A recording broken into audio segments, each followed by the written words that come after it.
this is one of the worst scenarios I've ever seen.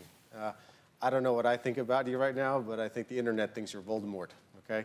And here's what you have to do. You have to make very clear what your story actually is. I hear a couple things coming out of your mouth. I hear, well, my husband did it or didn't do it. I hear, well, I was sort of involved or not.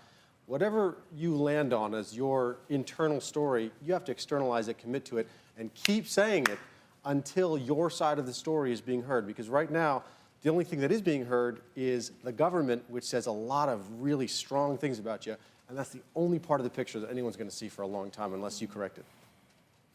What do you think about what he's saying?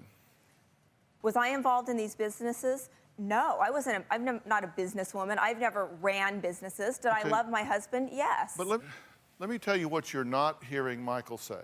I'm going to give you a little insight into the anatomy of my interview.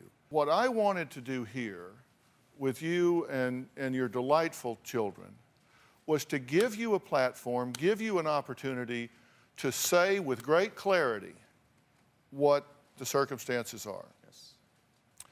So I ask you some very point-blank questions. I said, does your husband belong in prison? You waffled, you didn't take a position. Said, did he steal $100 million? You waffled, you didn't take a position. I said, now they're after you. Was that business involved? You waffled, you said, well, different, but so then I wasn't getting you to help yourself at all. Mm-hmm.